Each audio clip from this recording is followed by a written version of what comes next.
देते हैं, कहते हैं मेरी कॉन्स्टिट्यूएंसी में बिजली दो, ग्रिड बचे या फूक जाए। इसलिए या तो पूरी ग्रिड फूक जाए, पूरे प्रदेश में अंधेरा हो जाए, तब तो मानूंगा, अन्यथा जहां से मैं आ रहा हूं वहां तो बिजली चाहिए ही चाहिए। तो उन्होंने कहा था कि हम बिजली डिस्ट्रीब्यूशन में कोई अनुशासन उत्तर प्रदेश में लागू नहीं कर सकते, क्योंकि नेता हमको जीने नहीं देते। ठीक बात है, ये तरीका है।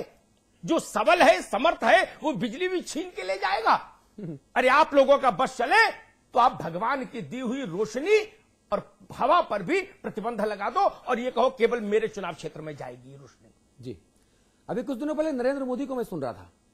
नरेंद्र मोदी ने कहा कि गुजरात में बिजली आना खबर नहीं है, जब बिजली जाती है ना तो टीवी चैनल वाले और अखबार वाले बढ़ चढ़कर बिजली दिखाते हैं, ये खबर दिखाते हैं कि साहब गुजरात में किसी जगह पर 5 मिनट तक के लिए बिजली नहीं रही, नरेंद्र मोदी जवाब दीजिए।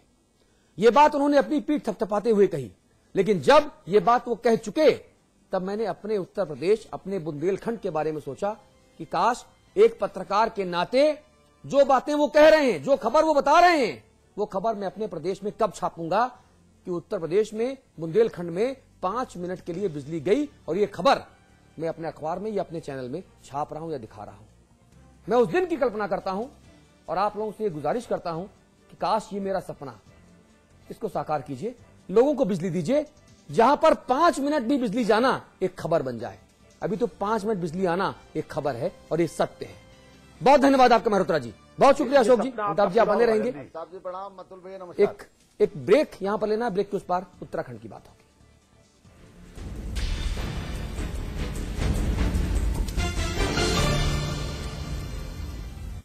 रियल एस्टेट, हॉस्पिटैलिटी, ज्वेलरी और संगीत के कारोबार का सबसे विश्वसनीय नाम GTM group.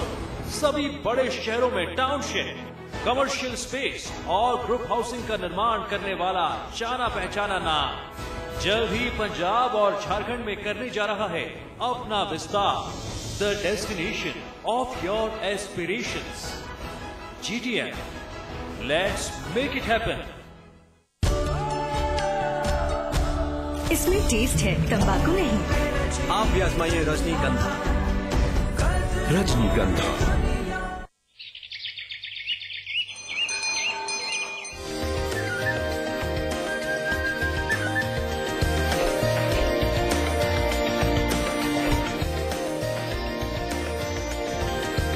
Pentagon mall Haridwar Uttarakhand का सबसे बड़ा मॉल और मल्टीप्लेक्स निर्माता सुपरटेक।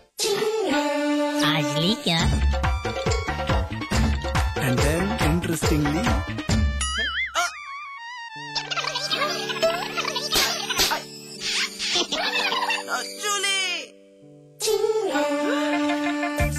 Refreshing mini gum. आज ली क्या? भूमि ग्रुप पेश करते हैं Vrinda elegance, an integrated colony at Vrindavan. भगवान श्री कृष्ण की क्रीड़ा स्थली वृंदावन में बसने का सुनहरा मौका। एहसास कीजिए ब्रजवासी होने का।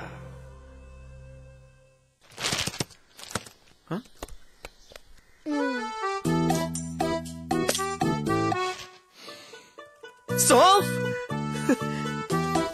इलायची, खजूर, मिश्री, वाह, सब एक से बढ़कर एक है, मगर कोई अपना बड़प्पन नहीं जताता, है ना?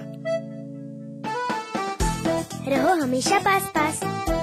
मैं चाहूंगा कि जब जब भी मेरा जन्म हो, वृंदावन की इसी पावन भूमि में हो। A unique project with world-class facilities just for you and your loved ones. Nalanda leisure Sanskar city At Vrindavan.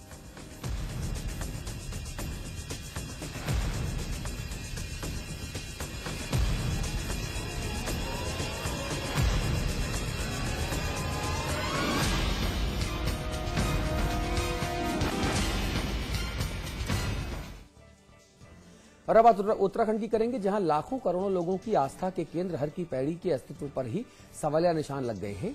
जिस पैड़ी पर अपनी आस्था की आहुति के लिए लोग हजारों किलोमीटर की दूरी तय करके पहुंचते हैं, वहां स्नान कर खुद को धन्य समझते हैं, उसे ही सिंचाई विभाग उत्तराखंड नहर का नाम दे रहा है। खास बात यह है कि हरिद्वार डेवलपमेंट अथॉरिटी भी सिंचाई विभाग के सुर में सुर मिला रहा है। अब धर्म गुरुओं की त्योरियां तो चढ़नी ही थी, लिहाजा हंगामा मचने लगा है। इस मुद्दे पर बात करेंगे अमिताभ अग्निहोत्री जी, हमारे मैनेजिंग एडिटर हमारे साथ दिल्ली से हैं। मुन्ना सिंह चौहान साहब, आप बीजेपी की नुमाइंदगी कर रहे हैं, आप देहरादून स्टूडियोज में हैं। कुछ देर बाद बीडी रतूड़ी साहब होंगे, आप नेता यूकेडी के पूर्व अध्यक्ष हैं, भागीरथी नदी घाटी प्राधिकरण के, आप भी जुड़ेंगे।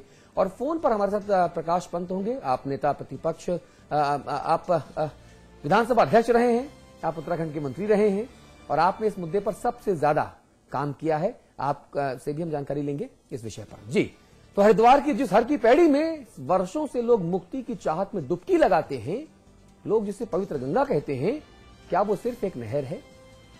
क्या मान्यताओं, आस्थाओं और भावनाओं का कोई मोल नहीं है? ये वो सवाल है जिस पर उत्तराखंड देवभूमि में खींचतान मची हुई है।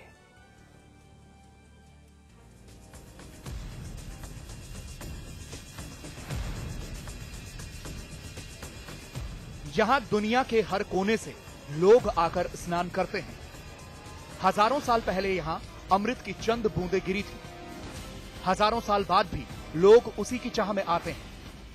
कहते हैं इंद्र के बेटे जयंत जब अमृत कलश लेकर भागे तो दैत्यों ने उनका पीछा किया। जिन जगहों पर कलश से अमृत छलका उनमें से एक जगह हरिद्वार भी है। लेकिन क्या ये वही जगह है जहां अमृत छलका था?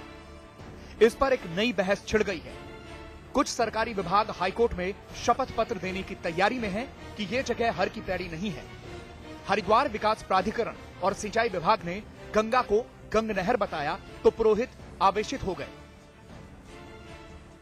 सरकार इस तरह के हल्फनामे अगर देती है तो हिंदुओं की भावना को ठेस पहुंचा रही है। उसको सोचना चाहिए, उसको अध्ययन करना चाहिए और अध्ययन के पश्चात कोई बात कहनी चाहिए। हर की पौड़ी ब्रह्मकुंड हमारी गंगा है, रहेगी, उसको कोई झुठला नहीं सकता। हम उसको नहर हम नहीं, एचडीए मानता है। जो हमको ये गंगा मान के नोटिस दे रहा है वो गंगा वास्तविक उन्हीं के द्वारा उल्लेखित जो पुस्तक में किया गया है। हर की पौड़ी जो है, हर की पौड़ी उसी पे ही बना हुआ है। दरअसल इस हलफनामे की तैयारी यूं ही नहीं है। इस नाटक की भी अपनी एक पटकथा है। हाईकोर्ट का आदेश है कि गंगा के 200 मीटर के दायरे में बने अवैध निर्माणों को गिराया जाए। हाईकोर्ट के आदेश की तामील तो होगी, पर कुछ सुलगते सवालों की लहरें भी हैं, जिनके थपेड़े देर सबेर प्रशासन और सरकार को सहने पड़ेंगे। गंगा किनारे के लोग पूछते हैं, हम कहां जाएंगे? जब निर्माण हो रहा था तो प्रशासन कहां था? निर्माण अवैध थे तो रोका क्यों नहीं गया? वो तो जो है फिर कंटेम्प्ट झेलने में तैयार होना पड़ेगा। अगर हम नहीं करेंगे तो जो है तो हमारी गर्दन हमारी फंसी हुई है ना, इधर भी उधर भी जो है जनता को करें तो वो भी इतने पुराने मकान है उनको तोड़ के इतने लोगों को कहाँ बसाया, क्या करें, विवाद हो भी है, जमेला है।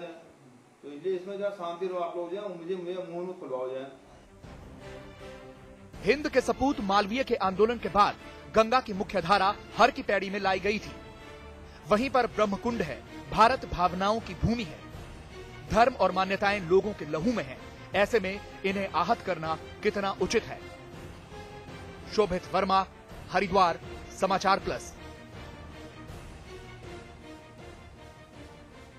चौहान साहब, मैं देख रहा हूं कि उत्तराखंड में आजकल एक से बढ़कर एक नई नई खोजें हो रही हैं, नए नए शोध हो रहे हैं।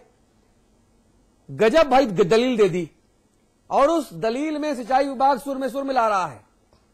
बनिस्पत अपने आप को दुरुस्त करने के, बनिस्पत अपने आप को मॉडिफाई करने के, वही सरकारी राग। तो हम और आप जो आस्था में गंगा मां में डुबकी लगाते हैं और अपने पाप धोकर मोक्ष की प्राप्ति की कल्पना करते हैं, तो हम गलत करते हैं। हम नदी में नहीं नहर में डुबकी लगा रहे हैं। मतलब ये हुआ सरकार के हिसाब से अगर कहें तो।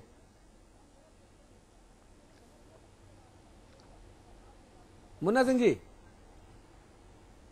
अतुल जी अभी मैं सुन रहा था आपको किस प्रकार से ये विचार बना सरकार का, किस प्रकार से सरकार के विभाग, किस प्रकार से सिंचाई विभाग, किस प्रकार से हरिद्वार डेवलपमेंट अथॉरिटी और किन एस्पेक्ट्स को लेकर के माननीय न्यायालय में याचिका दायर हुई, किस परिप्रेक्ष्य में न्यायालय ने आदेश पारित किया।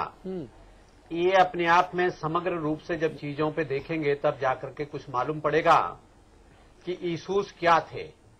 लेकिन मैं केवल केंद्रित करूंगा इतनी सी बात पर कि जब कभी भी हम आस्थाओं की बात करते हैं तो आस्थाएं सामान्यतः उसको तर्क से उसको काटा नहीं जा सकता।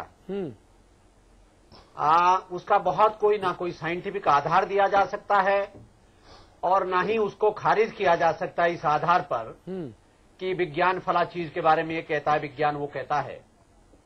हाँ, नटसेल में ये मानता हूं, मैं व्यक्तिगत तौर पर मानता हूं कि जब तक किसी को अहित नहीं, जब तक किसी को नुकसान नहीं, जब तक किसी दूसरे को तकलीफ देना हो, तब तक उस आस्था की बात के साथ, उस फेथ के साथ किसी प्रकार का कोई छेड़छाड़ नहीं होनी चाहिए। ये तो विज्ञान के ऊपर भी लागू होता है। नहीं, मुझे आश्चर्य इस बात का हो रहा है कि हरिद्वार की मामूली सी जानकारी रखने वाले लोगों को ये पता होना चाहिए कि जो गंग नहर है, गंग नहर बनती है, जो डाम कोठी है जहां पर बैराज है, वहां से गंग नहर का निर्माण प्रारंभ होता है। गंग नहर की शुरुआत वहां से होती है और हर की पैड़ी अपस्ट्रीम में ऊपर की जलधारा में बना हुआ है। और जैसा आपने कहा, यद्यपि मैं आध्यात्मिक क्षेत्र का व्यक्ति नहीं हूं, वो उसमें मेरा हस्तक्षेप नहीं है, मैं बहुत प्रामाणिकता के साथ बहुत शास्त्रों के आधारित कोई चर्चा नहीं कर सकता, लेकिन एक सामान्य जानकारी के आधार पर आमजन यही मानता है कि हर की पैड़ी जहां पर है, जहां पे साधु संत पुरोहित हमारे बैठते हैं, जहां पे दान पुण्य और तमाम सारे धार्मिक कर्मकांड है उसको संपादित करते हैं, वही हर की पैड़ी है और वही वास्तव में वो पवित्र स्थल है जहां पर किसी भी श्रद्धालु की भावना रहती है कि वो आचमन करें और वहां पर डुबकी लगाएं। अब केवल इसलिए कि जो अदालत का आदेश है, मैं थोड़ा सा कानून की तरफ जा रहा हूं, जो अदालत का आदेश है उसको सरकमवेंट करना है, उसको केवल तरोड़ना मरोड़ना या तो उसको कोई दूसरा रास्ता दिखाना है, उसका बजाय हमको ही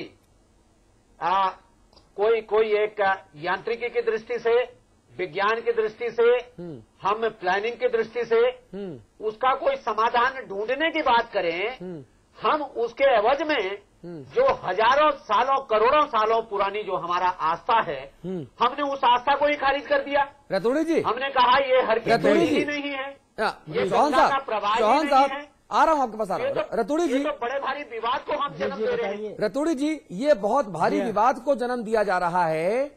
अब इस बहुत भारी विवाद से कैसे निपटा जाए? देखिए, ऐसा है कि ब्रह्मा के कमंडल से गंगा निकली, शिव जी के केसों में उलझी और उसके बाद गंगा का प्रवाहित हुआ। और ये बात तो सही है कि गंगा निकली है, गंगा का रूट क्या था, और जो मान्यताएं पिछली भी मान्यताएं हैं, वो गंगा का जो असली नदी का प्रवाह वो आज भी गंगा पे है। जो अपर गंगा कैनाल बनी है और अपर गंगा कैनाल पर ये हर की पैड़ी है, आस्था का स्थल तो हर की पैड़ी है ही है। और लेकिन हमारा ये मानना है कि गंगा का जो धारा है, अवरुल धारा, उसको वहां जो बहती है वो अलग से जो चंडी घाट से होके जाती है, वो असली गंगा है। लेकिन ये क्योंकि अब मान्यता है, लोग पूजा अर्चना जो भी होती है हर की पैड़ी में होती है, तो आस्था का केंद्र तो ये हर की पैड़ी है ही है। लेकिन हमारा मानना है कि गंगा कैनाल के बनने के बाद ये हर की पैड़ी बना है, सब कुछ वहाँ हो रहा है, लेकिन आस्था का केंद्र बिंदु आज भी हर की पैड़ी है, ये हमारा मानना है। अमिताभ अग्निहोत्री जी, ये आखिरकार ये पूरा बहस मुबाहिसा, ये फाइंडिंग से शोध, ये खोज, ये शुरू कहां से हो रही है, समझ नहीं आ रहा मुझे, और क्यों हो रही है, क्या जरूरत है इसकी? हम बैठे बैठे विवाद को जन्म दे रहे हैं। ये जो दूसरी बात आपने कही वो ज्यादा महत्वपूर्ण है। करने के लिए और तमाम काम है, गंगा का शुद्धिकरण करिए, घाट पर साफ सफाई सुरक्षा करिए, आप ये खोजने निकले क्यों? मैं इस पर तरस खा रहा हूं बुद्धि पर। अरे भाई, सरकार के पास कोई और काम नहीं करने के लिए, शासन के पास यही खोज करेंगे, आप भागीरथ हैं। अरे शासन ही चला लीजिए, ठीक से घाट की साफ सफाई कर लीजिए। सरकारें इस बहस में क्यों पड़े कि जब असुरों से अमृत का कलश लेकर देवता गए तो कहां कहां बूंदें पड़ी, आप उस लोकेशन को ढूंढने निकलेंगे क्या? और एक बात बताऊं, सरकारों में बैठे लोग और बाबुओं के लिए, नौकरशाही के लिए खास तौर पर